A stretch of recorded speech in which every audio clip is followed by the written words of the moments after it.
Guys, welcome to another episode of the Pickles and Bacon show and rewind, where we discuss our favorite movies, music, books, and TV shows that we like, that we know about, that we don't ever see being reacted on YouTube or things like that. And we just love having guest stars. And of course, today we are joined by Nikki Edwards from TikTok, who I watched a video of her talking about Mildred Pierce, which is what we're going to discuss today. And I was like, you have to come on our show because, like, I don't see anybody discussing old movies like we do and things like that. And I was like, messing with us, we're going to have you on a whole other movie level. So, Nikki, why don't you introduce yourselves and tell us where you're from and like what got you into classic movies and all of that. Well, I'm so happy to be here. I'm Nick, or Kermit's version on TikTok, but Nikki. I am currently in Brooklyn, New York, originally from Chicago. And I've been quite a few places. But I got into old movies for a couple of reasons, partially because of the Cinemania CD-ROM that was out very, very, very long ago. That was sort of like IMDb for IMDb. But also, my mother is a silent generation girl. So she was born in the 40s. So she kind of brought me up on these movies as well. So I've got a couple of gateways into these old films, but I think I like old films more than I like new films, honestly. So it's kind of where I stick and where I hang out. Yes, same. Our so this guy Bacon is my real life brother. He and I were raised by a boomer and a silent generation, and our boomer mom was a hippie. So we grew up with watching older movies, listening to older music. We're huge fans of the Monkees, the Beatles, and so this is where we get our love for old movies. And then there's a lot of older movies that we discovered on our own. Like we like silent I love silent movies. I love watching Buster Keaton and Charlie Chaplin, and he likes old westerns and things like that. And we're also from Chicago, but we currently live in San Antonio, Texas. um so that's a little bit about me. Pecan, what do you want to add to that? Also, Uh, in honor of you, we changed our name. I'm Pickles, Miss Piggy's version, and he's Fozzie's version. I know I saw. I'm like, I wish my what my name was correct because it is Nick's Kermit version. That is I got me. I you. am Kermit's version. 100%. Love that. I have nothing more to add than what Pickle said. Like everything she said is the God's honest truth. Basically, I'm more into like westerns, as she said. I also like comedy shorts, like the Three Stooges, the Marx Brothers, of course. Groucho Marx is absolutely hilarious. Love Groucho Yes. Marx. Oh my God. Um, So I funny. love I love a show called Happy Days. For those of you who know, you know Happy Days, the Fonz, my idol. I also like Elvis. Like I'm really big into Elvis, so like I anything has to do with Elvis, I'm completely there. Like, And he Love also it. loves wrestling. mhm. If I have any questions about anything about wrestling, he is like the wrestling expert. So I'm like, oh, did this happen? What happened or whatever? So that's what I live with on the daily basis is like wrestling knowledge and Elvis knowledge. So you're like, it's a pretty fun, interesting things. And actually, for us being siblings and having a lot of the same like music and movie references, we also have a lot of different tastes as well, which everyone is really surprised by. So you guys have a nice little Venn diagram overlap, but then you guys still have your own things. Right. Yes, yeah, Hmm. for Very sure, cool. for sure. All right, so Miss Kermit's version, why don't you start with telling us what you know about the movie Mildred Pierce, where it comes from, any trivia, and then we'll take a look at Wikipedia and see what we can find about the movie. Yeah. So Mildred Pierce came out in 1945. Joan Crawford, beautiful woman, of course. Um, this version of Mildred Pierce was sort of updated a little bit because of the motion picture production code. The source material for Mildred Pierce is a lot longer. There's a couple more characters that they did leave out, and the ending is obviously very different because the motion picture production code um, required it. You couldn't just cheat on your wife and go and have a happily ever after with her daughter at the end of it. Something else had to happen. So they did vary that up. And so the newer version, if you watch the mini series that came out on HBO, is a lot closer to the source material. I actually saw that version first in my life and thought it was a really cool version. You know, I love Guy Pierce, which is the reason I Yes. watched it in the first place. And the movie ended up being great. I mean, the miniseries ended up being great. But then ended up looking into the right around the time I started looking into the Joan Crawford, Betty Davis beef really heavily. I started watching a bunch of their movies, ended up watching Mildred Pierce, and was like, huh, that's weird. It's a little different.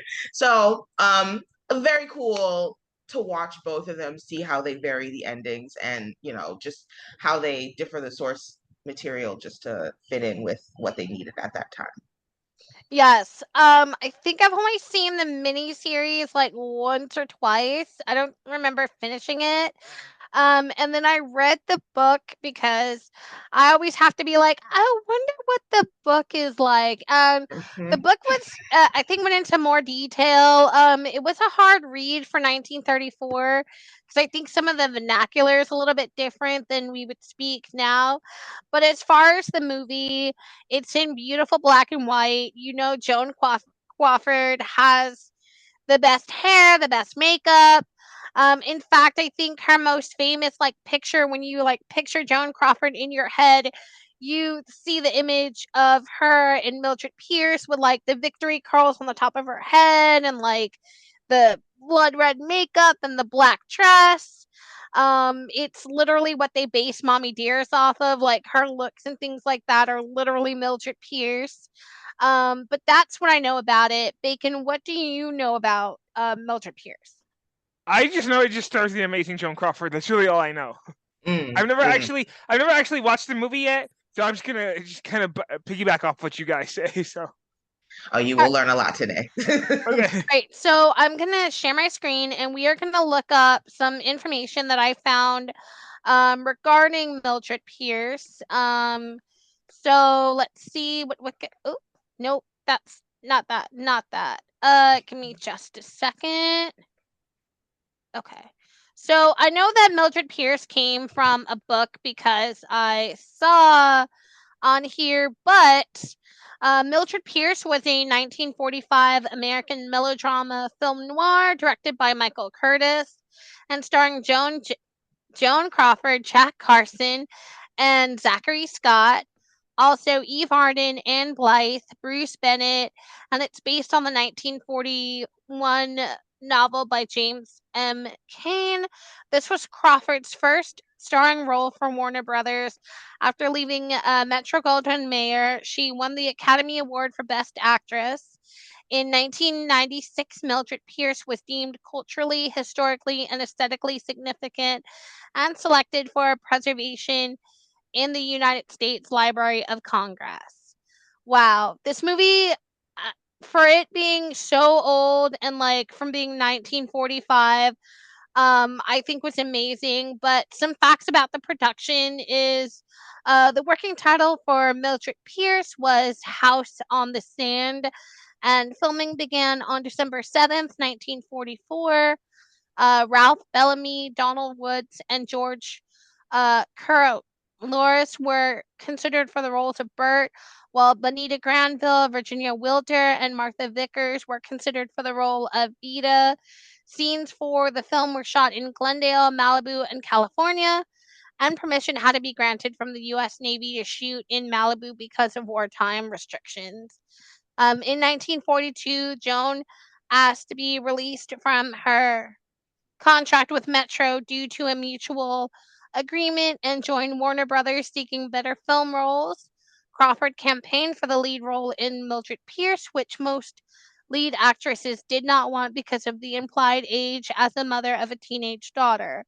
Warner and director Michael Curtis originally wanted Barbara Stanwyck to play the title role, but she declined. Curtis did not initially want Crawford to play the part, thinking she was not right for the role. He ultimately approved Crawford's casting, and after seeing her screen test at first, Curtis and Crawford were at odds on the set, with producer Jerry Wald acting as a peacemaker. Eventually, Curtis and Crawford became good friends and worked together for several years. Several years later on the film Flamingo Road. You guys can't talk today, but that is some behind the scenes on Mildred Pierce. And So just a side note, they did also go to Betty Davis with that script as well too, and she declined because she was working on another film, which furthered that beef because then of course Joan Crawford won the Oscar for that film. So yes. So Nick, would you start us off with like some of the key scenes that you remember from this movie? I remember the beginning when I think her husband or the man gets shot and we don't exactly see who shoots him in the beginning. hmm there's right at the beginning we see her husband, her second husband has been killed, or we don't know who it is, but it's her second husband has been killed. And then she goes walking on a pier and she's getting ready to like jump in and kill herself. And the police officer, this is actually one of my favorite scenes, and one of the reasons that I like started watching it was because the police officer basically was like, hey, like, you don't want me to have to jump in after you. You don't want me to have to get wet once you jump in. And she was like, okay. And then decided not to jump in. It was a very kind, like, but weird way to be like, hey, lady, don't jump in there, please. Yes. Oh man, I feel like everything Joan Crawford does is like she's the main character, even in real life. Like, 100%. but I remember that. And then the next thing that I can vaguely remember is that Mildred and her second husband were unhappily married, and the reason why is because Mildred has been under such intense pressure because she wants to have a better life, to give her daughter a better life, because her daughter's stuck on this, society thing. She has to have all the best in her life, and she hates her mom, and like it's like, oh, we're low class, and like if Vita had it her way, she wouldn't even like want to associate with her mom. And I'm like, it's not that serious.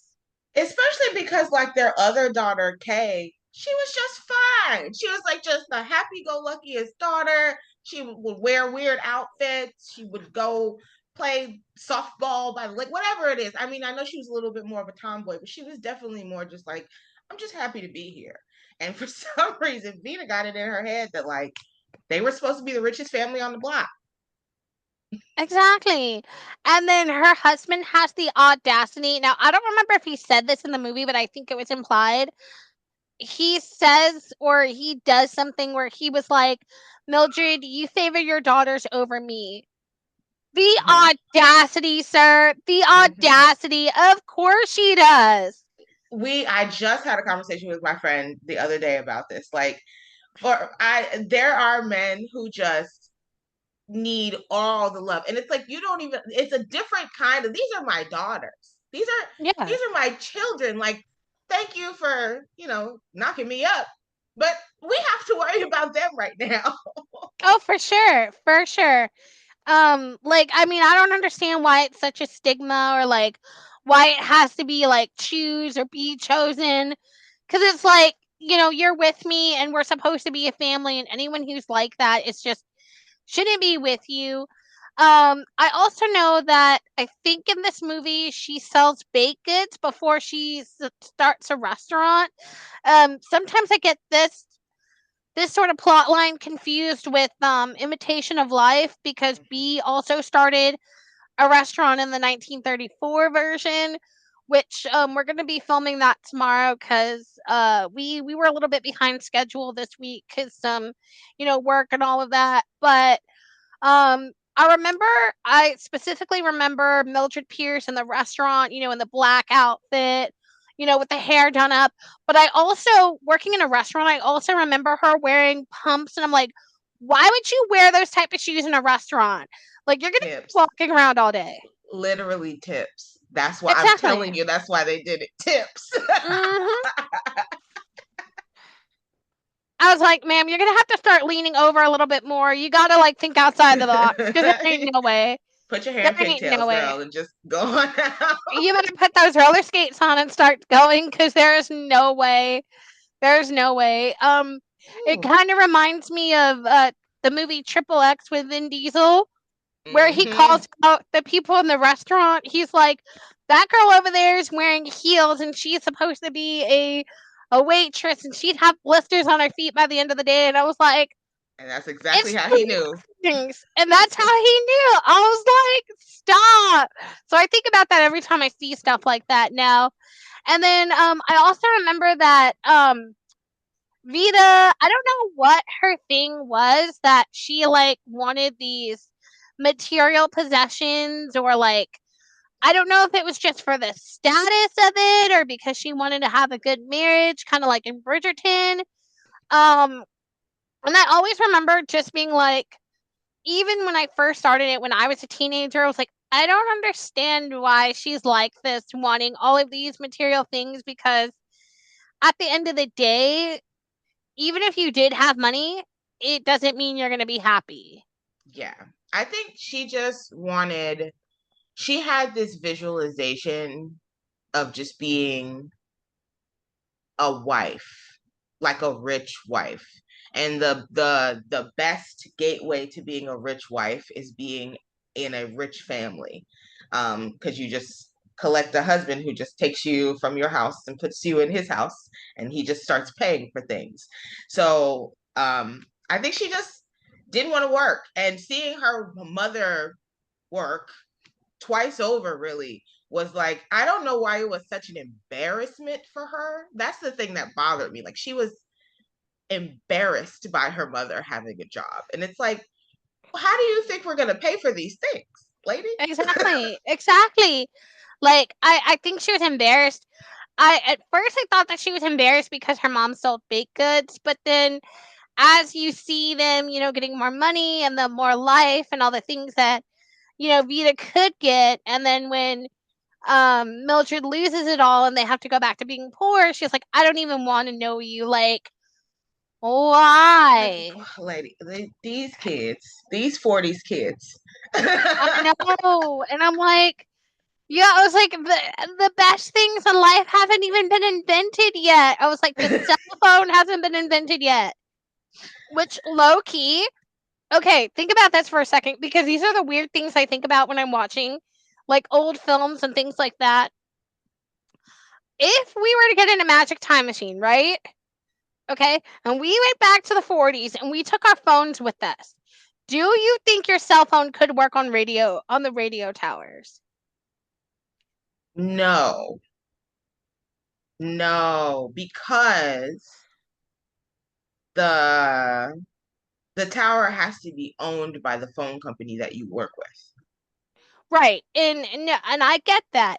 But then I thought, what if, okay, because Hedy Lamar created the actual waves that create Wi-Fi. So I was like, what if you could create the Wi-Fi and the internet though at that time and still be able to like browse the internet in like Google or whatever? But I was like, what if you can program your phone to work through the radio? That would be trippy, right? That would be very trippy. But then you'd also have to like take the internet back in time with you. Because if you went on the internet in the 40s, nothing would be there. That is true. That is true. But also Yeah, think about like Google this. wouldn't exist because like everything's gonna happen. So Yeah. Okay, but think about this. If they had CB radios, it is possible you could still use your phone to call in and out though. You you probably could, but you would end up having to, call the operator still and Yeah. like dial in through operator, which that whole system I still don't understand how that I works. don't either. Have you ever seen a switchboard in real life? Yes, and I don't know the women who the usually it was women. The women who worked that job, elite. I tip my For hat, sure. all my hats to them. For sure. For sure, because I'm sitting there like, what? How do you know where to connect what? And What? like party lines and all these lights lighting up and everything like that. Like, how? How do you do this? And even if you showed me, I don't think I could be bothered with it. I do like the idea that the party lines were like the first ringtones, were like the first custom ringtones. That's the funniest thing. Yes. And being able to pick up the phone and listen to other people's calls, which, I mean, you still could like through baby monitors and things because it picks up interference, but Yeah, you know that there was that time when like for some reason Alexa was like playing people's calls for some reason. yes. It Yeah. was creepy. And like how you can mention, oh, I want like a pink polka dot dress, and then your phone like starts showing you pink polka dot dresses. Yes. Well, there's You're something I've been like, noticing recently about Alexa. It's like, okay, if Alexa's voice controlled by your main voice, right? But you're the only one that talks to it, right? How come when other people say "Hey Alexa," like on TV or in movies, and then she hears it, she reacts to it, and it's not your voice? Like, Yeah, like they do that whole thing where they try to recognize your voice and then it just picks up on anybody who says, "Hey Alexa." I go to my friends' houses and do it all the time and they yeah, that was so weird when I started noticing that. I was like, I that's think it was weird. too I think they might have tweaked it because I think for a while it was like voice particular voice to voice and I think Siri still is too.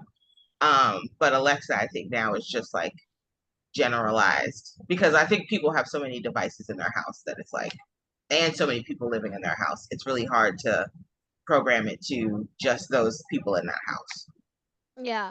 All right. So getting back to Mildred Pierce, Mildred meets Monty Bergeron. He's like this society playboy who has like blown through his inheritance.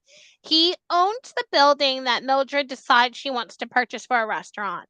Now, I can't remember where this idea came from that she wanted to own a restaurant, but he starts pursuing her because he thinks that she has money, and he invites her to his beach house for the weekend. And I think her daughter is contracts pneumonia or something and ends up dying on that trip on a trip to like Lake Arrowhead. I'm Mm-hmm. not sure if it was explained very well because it anytime someone's sick or has something, it's not explained very well in a lot of these films. So I couldn't quite figure out what was happening at that point, but like I was like, okay, you're tugging on my heartstrings. I can see that. The important part of that we have to remember is that at the time when that happened, Mildred Pierce was out at a beach house with Monty Barragon because he had asked her to go out there. And because of that, Bert, her husband, had to take her dying daughter to his mistress, Maggie Biederhoff's house. And so when she comes back home looking for the kids, he's like, Kay is sick. She's at Maggie Biederhoff's house, and Maggie had to take care of her dying child. And so she has to like essentially thank her mistress or thank her husband's mistress, but also like she only got one child left now, so it sucks. Yeah, it's not even the good one. Right. It's like, this movie would have gone so well. This movie would have been way shorter if Vita had just been the one that died. It would have been a For 30-minute movie. sure. Everybody would have lived happily ever after. We would have been fine. Exactly. And of course, I know that Mildred throws her grief into the restaurant, and you're like, okay, are we going to get a minute to actually process what happened to you, girl? It was like, do we have counselors back then? I don't think she had a chance to process because I don't even Vita wouldn't give her a chance to process it. Because even when she like hugs Vita afterwards, like, oh my God, Vita looks disgusted. Like, please get off me, lady. I got things to do. So she was Exactly. And you're like, ma'am, I need you to calm down for like 2 seconds. I just, oh my God. And then I also remember there's an incredible slap between Vita and Mildred, and you're like, I bet she was waiting so long for that to finally happen. so in case you don't know Bacon, so basically Vita ends up telling her mom that she's marrying this guy. And so her mom's like, okay, cool. And he's a socialite too, so he has money. So they go to the guy's mom's house, and the mom is like, no, because this. I mean, she's pretty sure that Vita's after him for his money, which she is correct. And so Vita says like, "Oh, I'm pregnant. So if we're gonna nullify this marriage, like you're gonna have to like pay me."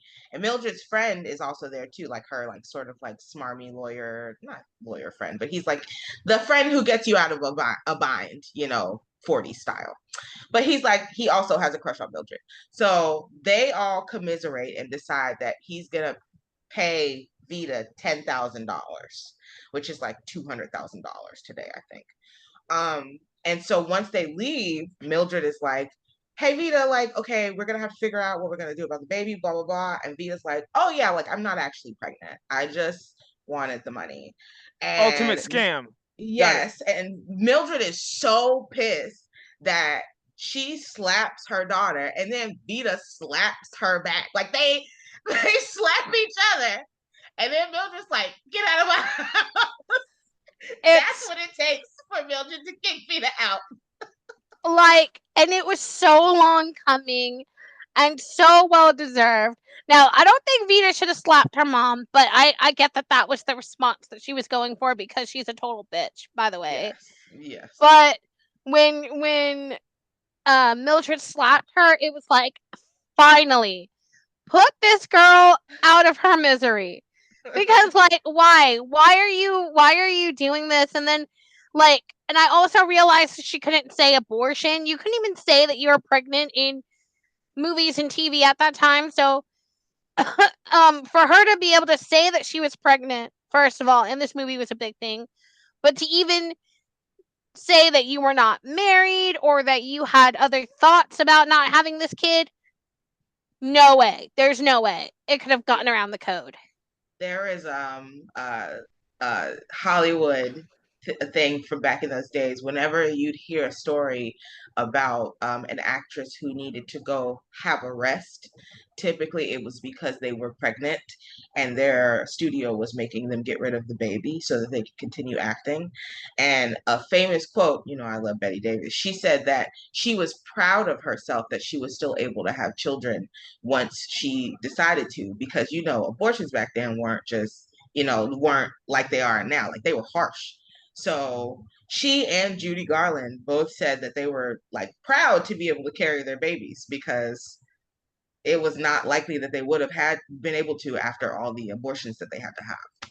Exactly. And I know Bacon, you know that even in I Love Lucy, she couldn't say that she was pregnant. That episode where they're having the baby, it's in Spanish. The title is in Spanish because you could not say Lucy's expecting or you couldn't say she was having a baby on TV.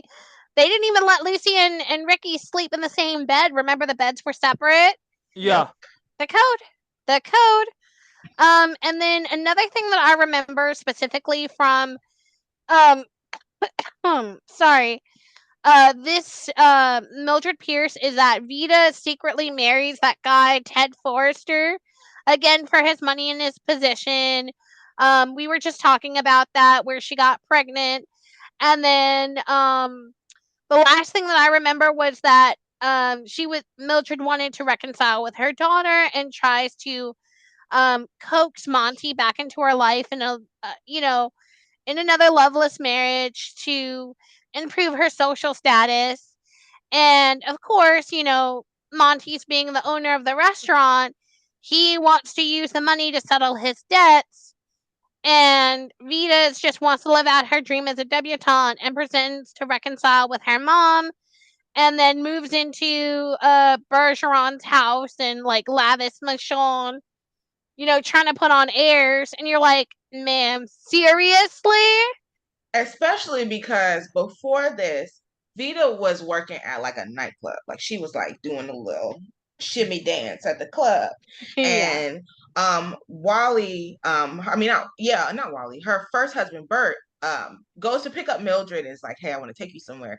And Mildred thinks that like Bert is trying to like re-romance her. And she's like, I'm not falling for this. And Bert literally just didn't know how to tell her that their daughter was working at a nightclub. So he took her there and was just like, yeah, girl. So Mildred goes back there and she's like, please come home. I will figure something out. And Vita's like, yeah, you don't have enough money for me to come home. So you just go live your life. I'll live my life. It's fine.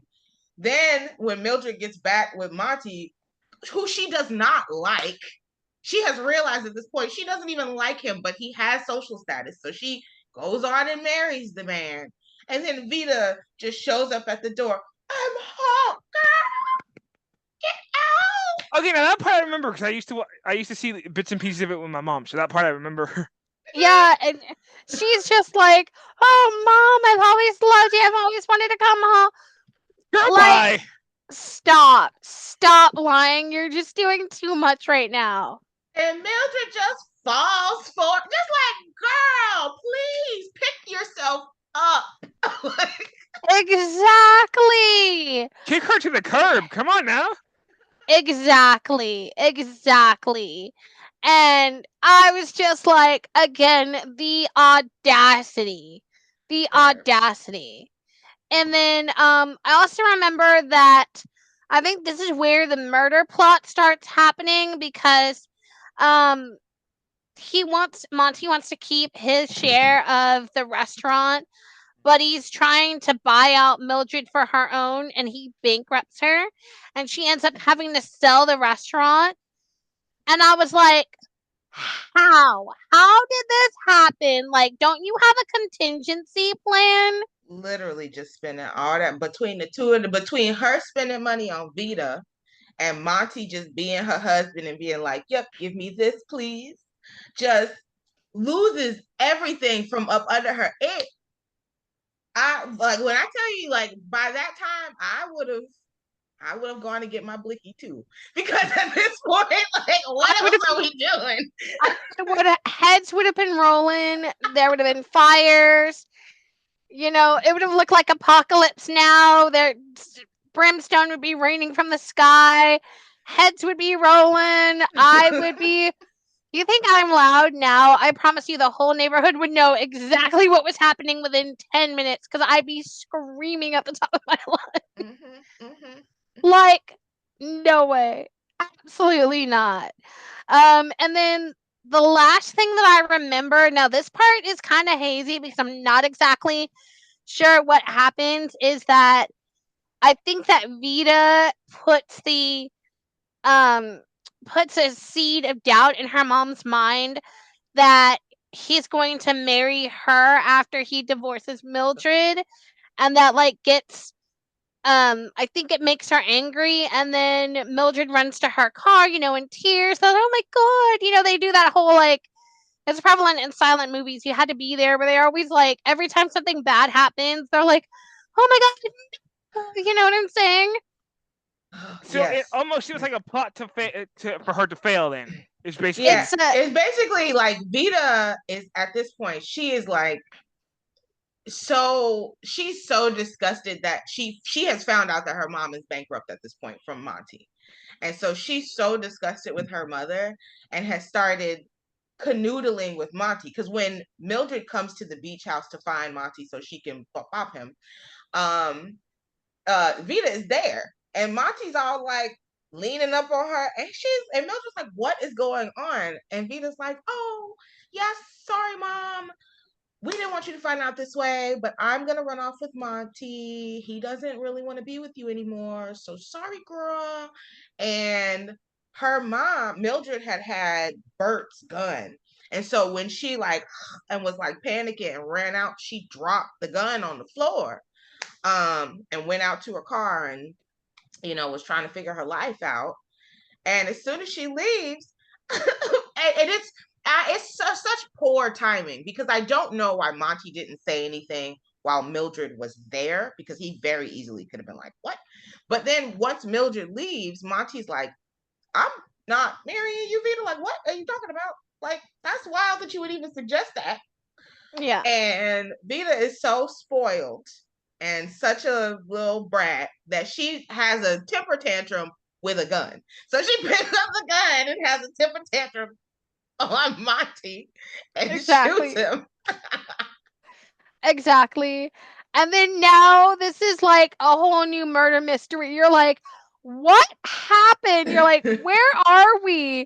And of course, you go back to the beginning scene, like where Monty's dying, where like you don't even know the context, but I know that the opening scene is of him getting shot and like falling over the furniture. No blood anywhere, by the way. There's like no blood on the furniture, no paints, no blood Clean. spatters or anything. Clean, clean. Okay, see, that's And what I hate about. That's what I hate murder scenes in movies like that. Because I'm like, okay, there's no blood. Takes him like 20 minutes to die. I'm like, just die. exactly. But it was like the most dramatic like death ever, the most dramatic like 2 minutes. You're like, my guy, are you all right back there? And he is not. He is not all He right is at all.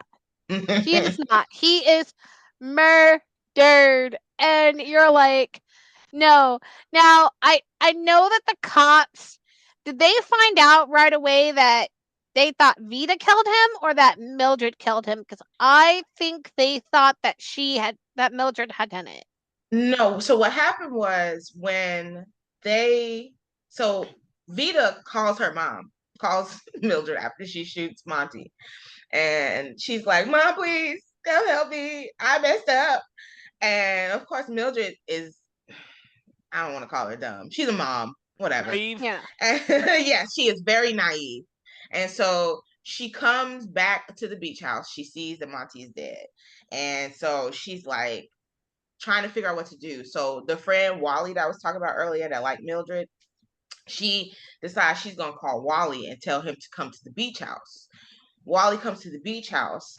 Mildred then notifies the police that there has been like a noise. And so Wally gets caught up in it. And so when the police show up, Wally is sees the police there. Mildred and Vita have already left. So then Wally takes off running. And so the police catch Wally up in the crime, but then they're like, once they talk to him, they realize he doesn't really have a motive to kill Monty. Like Monty was his business partner, kind of, because of the deal with Mildred's place. And so he doesn't really have a motive to do it. But they know that it was Bert's gun. So they have Bert arrested, which this whole thing starts because Bert has been arrested and Mildred was like, no, Bert didn't do it. And obviously Mildred knows that Vita did it the whole movie. But Exactly. her coming into the police station begins with them saying, we think that your ex-husband killed your new husband. And all she says is like, I know that didn't happen. And then she tells this whole story. That's how that's how the movie happens because Mildred told us the story. And so at this point, uh they have her at the police station. Mildred is telling this story. So at this point now the police know that uh Vita did it, but they had already arrested Vita. But Bert wouldn't admit that he didn't do it, and then Vita wouldn't admit that she did do it. So they just needed somebody to tell them what was going on. And so Mildred basically came and told them. And so now Yes. they And the know. perfect comeuppance to the perfect brat. Like, we like this for you. Because Yes, now and you're going to be in jail for a really long time and you don't get to spend all that pretty money, right? she is, and you know what? The thing is, Vita, even to the end of the movie, she is beautiful. I have often said that if Vivian Lee was a little younger, Vivian Lee could have probably played this very well too, because she does bratty child very well, as we know from Gone with the Wind. Yeah. But yeah, Vita is beautiful, and even as she's being arrested, and her mom apologizes to her and Vita's like, it's okay, Mom. It's fine. What are you apologizing for, Mildred? What? Exactly. Like, why? Why are we apologizing? She doesn't need to apologize to Vita. Like, no, no The way. reason we are sitting in this police station is because of Vita. That is it. Exactly. Exactly. Like, I don't know what was in this child's mind or why she keeps doing this, but I also low key think that she's a sociopath. I mean, at this point, like, I'm no doctor, but I'll be like bipolar, sociopath, social climber, right? At this point, like this, she's definitely narcissistic for sure. For sure. She does have sociopathic tendencies, like especially like the leaving her mom and then coming back like nothing happened. Like there's no way that I would slap my mom and then at any point come back home like I'm home.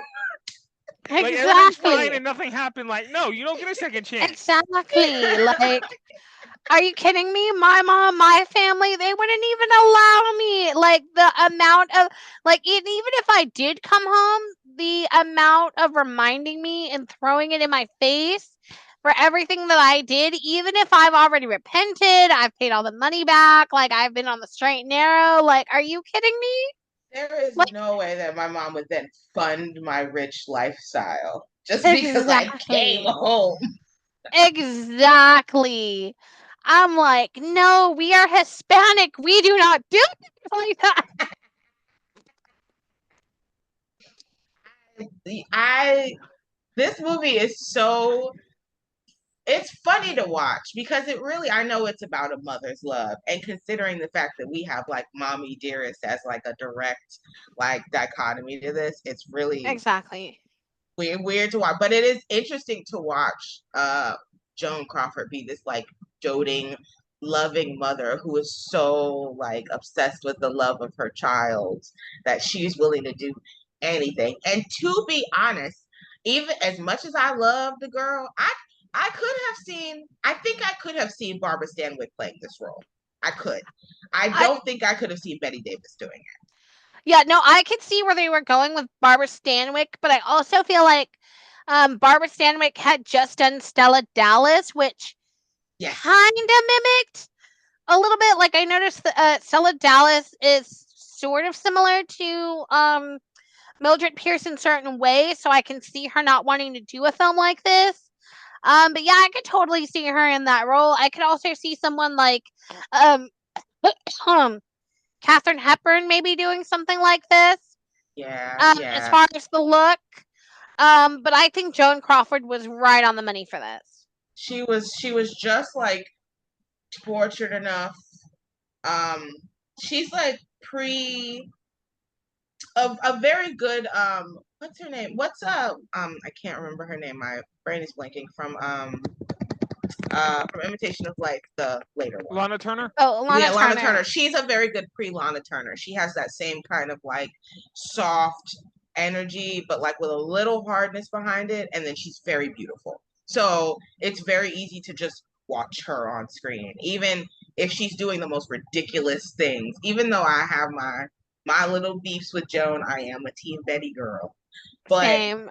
I cannot deny that she is absolutely striking. She's so beautiful.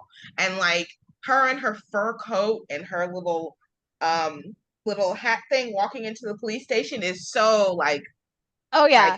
I want her to be my It's mom a little bit. Like it's iconic. Like, whenever somebody comes to bail me out, please be dressed exactly like that. oh my Like, god. if you are not, I don't even want to go. Like, I want to go to the Oscars dressed. I want to go to pretend I'm going to the Oscars, but actually go to In and Out just to be dressed like that, like in that fabulous like fur coat. I mean, even though I live in Texas and there's no way you can actually like survive 2 minutes in a fur coat without like heat stroke, but like, It's yes. worth it. And then the fact that like when the film came out, when the Oscar noms came out, Joan Crawford thought she was going to lose to Ingrid Bergman for The Bells of St. Mary's, and which Ingrid Bergman did a fantastic job on that as well too. And so Joan Crawford stayed home, which is why we have the infamous shot of Joan Crawford with her Oscar in the bed, because she decided to stay home and not go to the Oscars because she thought she was going to lose. She won, and so the next day she told everybody that she was sick, and they did a press hearing at her home with her laying in her bed in her white dress, looking very beautiful because she didn't Yeah. want to go. Oh, and then that iconic scene in Mommy Dearest. where she opens the door and she does that pose, Yeah. and Christina's just watching, and Joan, like, Faye Dunaway, though, as Joan Crawford, her resting bitch face, like, chef's kiss. I And have nightmares about those brows still. yes, yes. And Mildred Pierce, you know, they say that drag queens love Joan Crawford because Joan Crawford, her makeup is beat to the god. She's got the eyebrows, the over exaggerated lips, the contouring. Like you could see her a mile away. Yeah, she's And got I like love that for those her. striking cheekbones, those big lashes, those big eyes. Not Betty Davis eyes, but still very beautiful. Exactly. And that striking dark hair, because at that time, they had the blonde bombshells that were doing their thing in Hollywood, but like that sort of like dark, striking vixen sort of like template, very Joan, and it definitely inspired a ton of drag queens. And I have to admit, even though personally Joan Crawford may have not been the best person, I have to admit her on-screen presence is mesmerizing. It is Do you want to hard know to what my, deny. other than Mildred Pierce, my favorite Joan Crawford movie is called Dolores Costello? I My know that God. one. Yes. That movie, like, that movie, first of all, doesn't get talked about. So, of course, we're going to talk about it because I also believe that that's so culturally significant as well, even more so than Mildred Pierce, in my opinion. But that's just me. But her in that movie, like, I when I say that I'm surprised she didn't get an Oscar for that movie, like, who What year was did that running? come out? Fact check, Bacon. You wanna check that for me? Hold on, 'cause I don't have my phone on me and I can't stand up right now. So, I'm Hold, gonna. let me check. Dolores Costello movie. Um. Oh wait, I don't think that's the name of it, but you know what I'm talking about. Hold on. Joan Crawford. Hold on. Um.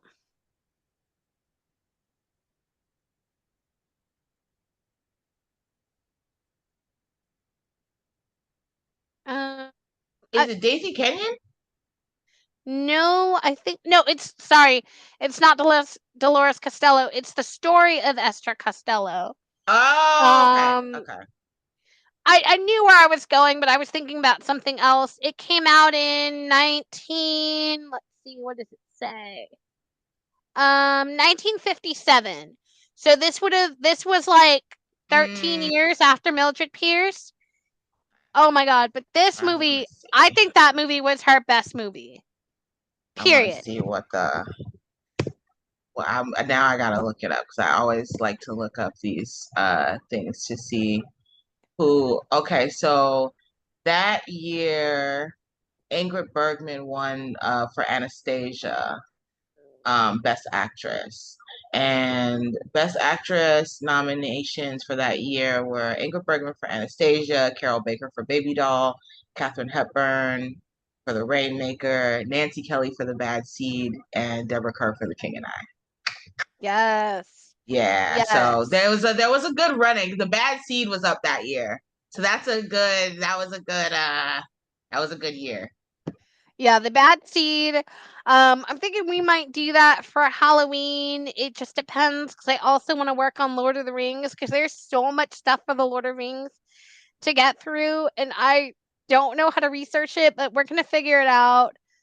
But If like, I was trying to hold off and do arsenic and old lace around Halloween, but people just keep asking for it, so I'm gonna have to do it very soon. But yes, I was definitely trying yeah, to hold off for as long as I could. and yeah, and then I was thinking that we could do the Harris on our show or the Heiress. Yes. Because I know that when you talked about that on your TikTok the other day, and I was sitting there like, oh my god, I was like, finally someone's talking about this movie It's again. so underrated.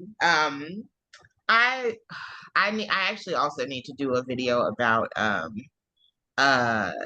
Olivia de Havilland and Joan Fontaine and their like beef, their sisterly beef, Yes.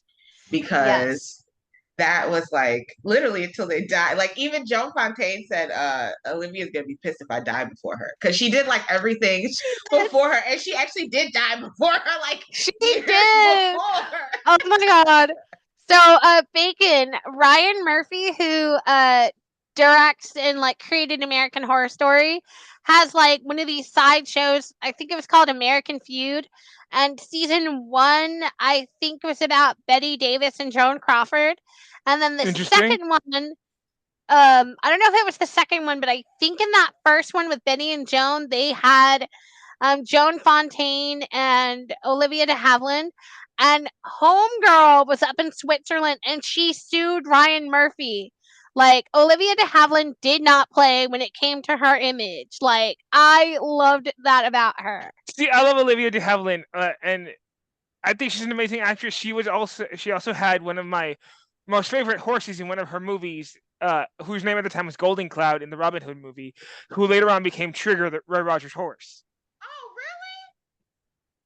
Oh, Yep. that's a good Yeah. piece of trivia. That's a good piece of trivia. Yeah. That's actually good. Exactly. And I think, controversial opinion, Olivia de Havilland was the better actress in Gone with the Wind. I said what I said.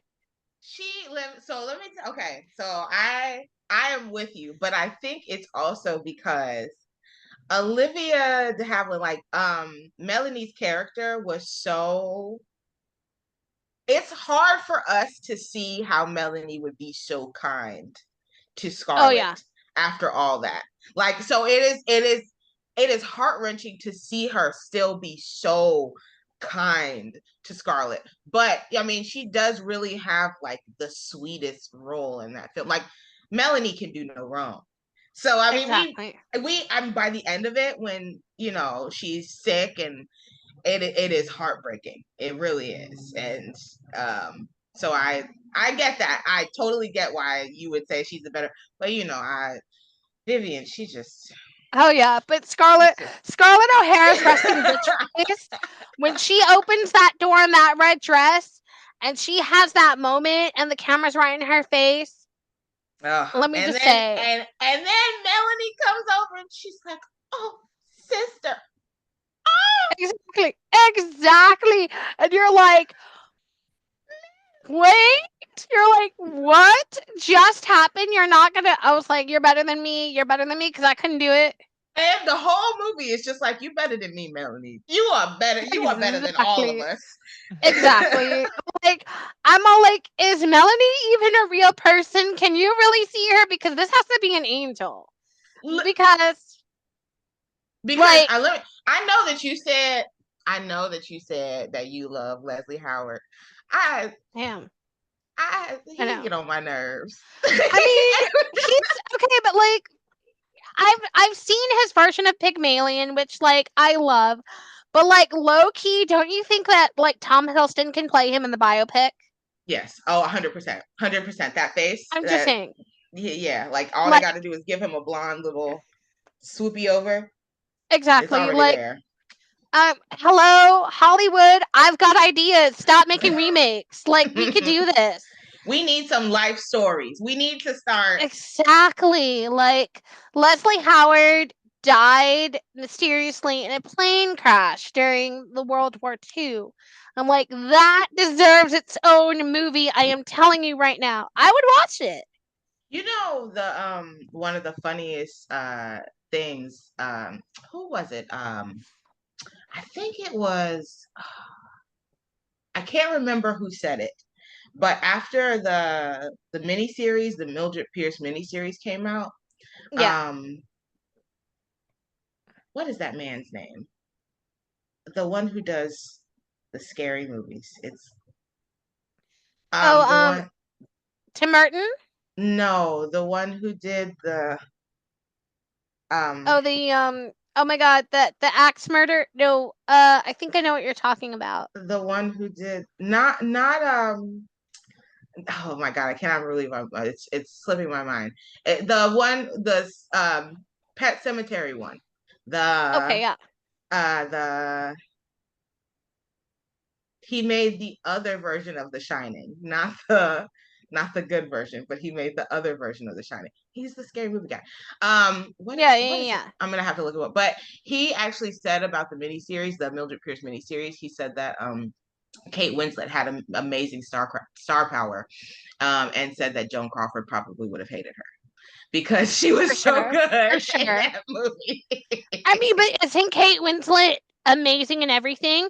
Um, She's First and of all, the honestly, Titanic. and the acting choice of having Rachel Evan Wood as her daughter Oh was yeah, like elite. Like they look like mother and daughter. It was like exactly. chef's kiss. So Like good. whoever the casting director on the miniseries was amazing because like and I was like, how are you going to do Mildred Pierce first of all as a miniseries? But then you got to separate the Joan Crawford from that as well, and now you got to insert Kate Winslet and Evan Rachel Wood and just the stark difference, and you could be like they can exist in their own place, and that's what I love about remakes.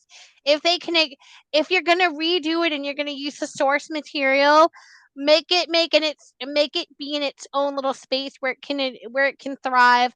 And I think Kate does that pretty well. She's always a great actress, everything I've seen her in, even Mayor of Easttown, even though that show pissed me off with the ending. Yeah. But like Did did you see Revolutionary Road? yes, That she was I so good in that. cried. She was so good in that, and I cried so hard at the end. And I was like, again, that movie to me was again the plight of women, that we couldn't say what we're truly feeling, or like she obviously had some sort of bipolar, some sort of depression, and like she couldn't figure out how to get those feelings out, and then it just coupled with everything. Oh my god, such a Yeah. great film. She's Such a so great film. she's so great. I literally anything, if Mhm. I see Kate Winslet in it, I'm like I at least have to give it a watch because she's Mhm. wonderful. Yeah. All right. But Joan's great So, too. Joan okay, Crawford's great too. of Don't come get course. me, Joan. Please. So now my favorite part of the Pickles and Bacon show is where we discuss certain categories for the films that we have watched. And we start out with who was the villain in this movie? Like, do we think the actual villain was who we were told was the villain? Or was there somebody else? Because I say Vita was the villain of this movie. So I think that I mean Vita was the villain, but she was definitely enabled by her mother. So we have really there are two villains in this movie. It's Vita and Monty, because Monty Exactly. had sort of like nefarious intentions from the beginning. He's always been broke. He never had anything except for properties and like name status, and he knew that and went in like purposefully to um siphon Mildred's money from her. Oh, yeah, for Vita sure. has sort of been enabled by her mother since she was little, and if I think if her mother had maybe slapped her a couple more times at a younger age, we could have Yeah, tempered all of this. for sure. For sure. Um, but yeah, I would agree. I think Monty's the villain that they want you to hate, but the true villain of this story is Vita, and I think it's For sure. Vita in the way that she has constantly treated her mother so badly, and how she's narcissistic. She's obviously a sociopath. She's obviously bipolar too, because her with the spending thing and wants the social status or whatever. I'm telling you, that's a symptom of bipolar, Mm-hmm. because she thinks that those things are going to make her happy. And yeah, you can get the high from the shopping and like having the money, but then when you have it, then you get overwhelmed with it, which but I don't think she does, because obviously she's a sociopath, so she doesn't have other feelings like that. But I would say that Vita is the villain. The next thing is, did you notice when the character changes throughout the film, like from the beginning, um when you see like Mildred when she first starts, when she's doing her baked goods, to the very end when she confesses that to the cops that this was Vita, and then they tell her that they know this murder was Vita the whole time, but they just needed someone to confirm it. Were you able to see those changes throughout the movie? I would say there is a point in the middle, especially when she goes to Monty to ask for marriage. And it's very clear that this is a business transaction for her. And I think it is a subtle difference from her at the beginning, because in the beginning she has a lot of heart. Everything that she does has a lot of heart in it. Even baking the pies has a lot of heart. Trying to go get another job, she has another heart. With her other friend that she makes, she has a lot of heart. And so by the time she goes to Monty, she has decided that all of these people in her life really don't have hearts. And so it is just, I need to do this business transaction to get what I want. And that sort of, I think, is where things flip, when things do really also become about money for Mildred. Sort of like her daughter Vita, when she was doing things for the love of her daughter for a It while. almost is kind of like a magic trick where the show's going on over here, but they got you looking over here at Mm-hmm. what at the actual magic trick when the actual trick is being performed behind your back. That's what the whole thing is. Mm-hmm. Mm-hmm. Exactly. That's why I was mentioning about the villain, because sometimes they want you to look at this person as the villain. They did these bad things or whatever, but you're like, well, Thanos was kind of right. I'm just saying. You're like, I mean, I'm just saying, like, he was kind of right. He was, yeah. Yeah. All right. So the next thing is, who was the best, or what we call the GOAT, or the MVP of this movie? Like, every time they were on screen, they stole the show. They were the best part of the movie. You always look forward to seeing them. I liked Kay a lot. Vita's sister and the other little girl, even though she dies, I think she was the MVP because I say she was the best of Mildred compared to Vita, but that's just me. Yes, I mean, definitely every time she was on screen, it was a joy to see her there. When we realized she wasn't going to be there anymore, it was like, oh, this is going to be a crapshoot. Like at this point, like once there, she Exactly. was she was the only part of it that, like, she would come on screen and like tap dance and like do just fun little girl things, and it's like, this is a family. And once she passed away, it's like, oh no, this You're is like, oh no. You're this like, this is is not going to turn out well at all. no. But yeah, she was the best part. She's really cute, the little tap dancing, and her little smile. I remember that. All right, so the last part of this is, if you could be a character in this movie or series, who would you be, and create a backstory for that character? You know what? I have always liked the character of Wally Faye, her friend who is sort of in love with her, but like he's just like he just has I feel like Wally Faye could have had his own movie, because he just had like all these like business contacts that, like, if you needed something, he's like, oh, I know a guy who has a building, I know a guy who can get you a loan, I know a guy that can help you do this, that, and the third. He's just like this guy who's just like a man of many tricks. He's one of those jack of all trades, master of none kind of characters. And even when he gets accused of killing Monty Baragon, it takes no time for them to be like, nope, he didn't do it. Like, he just kind of For gets sure. out of that too. He's so interesting. And I even though he's kind of a little smarmy, it just sort of feels like he's just very in love with Mildred and doesn't know how to get to her. Because he is so smarmy. So I kind of like have a love-hate relationship with his character. So I would like that. I would like to do that. For sure. If I could be in this movie, I would have to be a female detective, in the Mm-hmm. hat, the bright red lipstick. I can't upstage Joan though, because like she's the queen. But like I could just be walking around and be like, we've already talked to your daughter, and like holding the cigarette at like a sassy angle, and like do the little poses, you got the pantsuit on, the long hair, and A nice I big could hat. totally be that. That Yes. nice big hat. It's got to be tilted to an angle, and like every I time always you. I was gonna Go say ahead. you would have like the perfect. I always whenever I think of stuff like that, I always think of Barbara Stanwyck. Barbara Stanwyck was always tilting her hats and like had that curly hair coming out of the hat and had like Yes. really. I could see it. I could see it. I Exactly. could see Exactly. it. And then you got to do like the head poses where you're like, you're not looking at the camera, you're not looking at anyone around you, you're just saying words like, yes, darling, I can totally. We already know, we've already talked to your daughter, and you're like, you're intimidated by this character, but like low key, you know, you could like freaking hang out with them on a Saturday night, you know? But you know the if you were in this film and you wanted to wear red lipstick, your lipstick would actually be green because I would love that. they did not wear red. The red lipstick looked brown in black and white, and so they often put green lipstick on the girls to emulate red lips. I would love that. I would totally rock Mhm. it.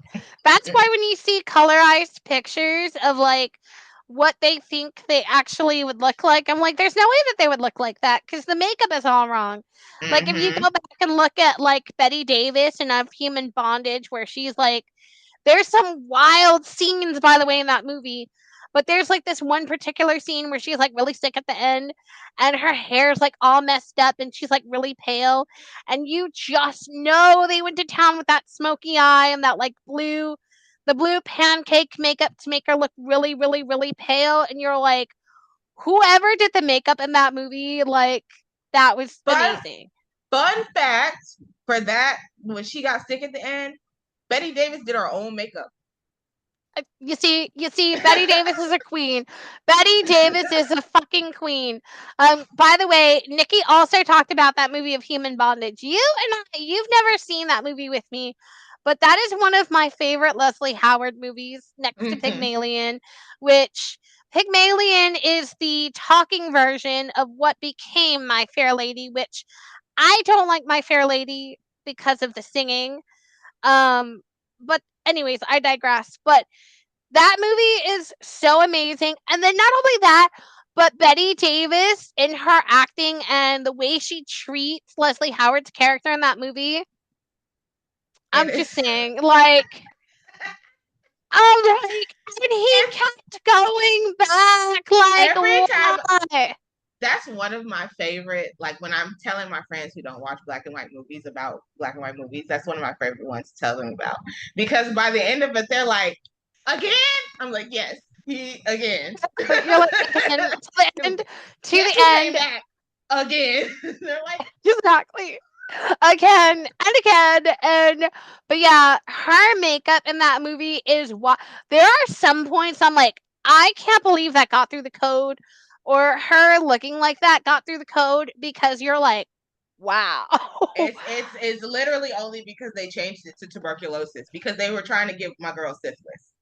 Oh, for Because sure, for sure. that's she was definitely. I mean, she was. They kept hitting at the fact that she was a street girl. The whole Yeah. movie, they couldn't quite say it. So the only reason they let that slide was because they let it be tuberculosis. But we all knew. We Oh, all knew. I knew it immediately, and I was like, I can't, y'all, I can't. All right, Bakes. So the last fun thing that we're going to leave you with is Joan Crawford was born and lived in San Antonio, Texas, where we live, till she was 18. And I high key think her hatred for wire hangers came from here.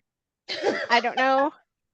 Actually, I'm before we go, just. there is one thing that I want to say that I always tell this to Pickles, and I'm going to tell you this because I think this would be fascinating. If we were talking about building time machines and going back. I always tell Pickles to say, if I could build a time machine and go back, I would make a movie called Peacock Alley, where with John Wayne and Joan Crawford, where John Wayne is a peacock farmer and Joan Crawford wants to take the farm to build a hotel on it. That would be a good movie. That And we would be we Exactly. such a good discussed it. We movie. literally discussed it, and we have the whole trailer like laid out and everything. I'm like, if I could go back in time and make this movie, I'd make it. And I've Oh, told yeah, people for about it, sure. and For people are sure. like, I don't even say that the movie doesn't exist. Like, I'll tell them about it, and they're like, I've never seen that John Wayne movie. I'm like, because it doesn't exist.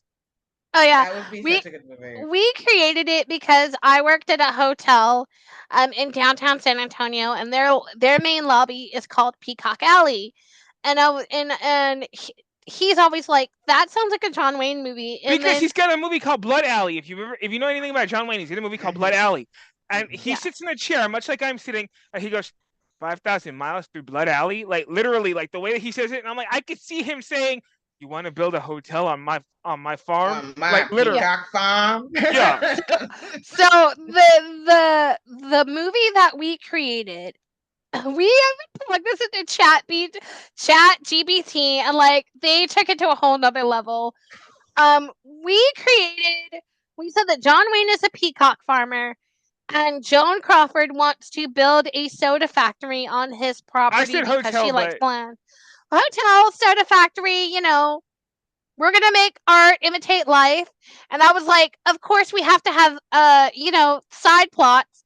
So who are we getting? We're getting Lana Turner, we're getting Dean Martin, we're getting Frank Sinatra. I'm just like, can you see the movie in your head? The costumes, the glamour in Technicolor. Now I can see it, but I will also say there is no way that Joan Crawford would have done a movie with Lana Turner That is true. because that is too much.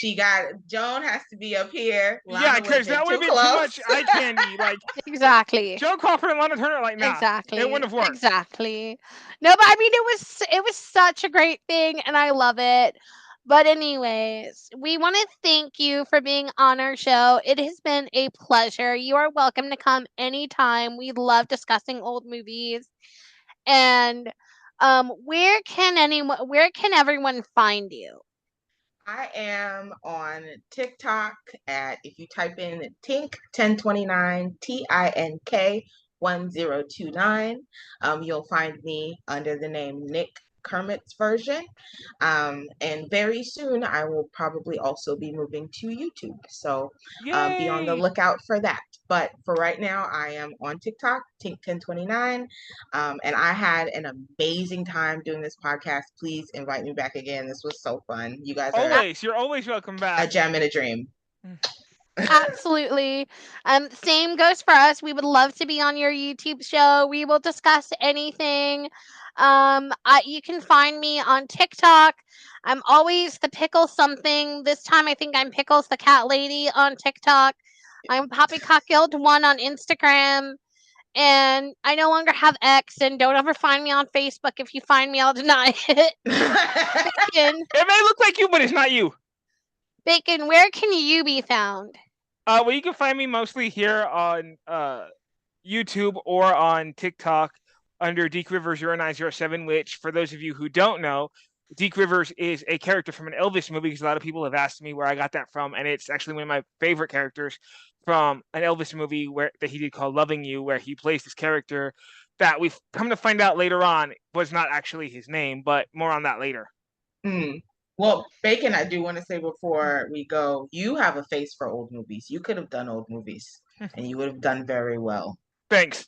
Don't flatter him. He already has a big head. Hey, I was born with this. This big head I was born with. What are you talking about? Absolutely not. All right, you guys. It's been fun. We'll see you guys later. Bye. Bye. Bye.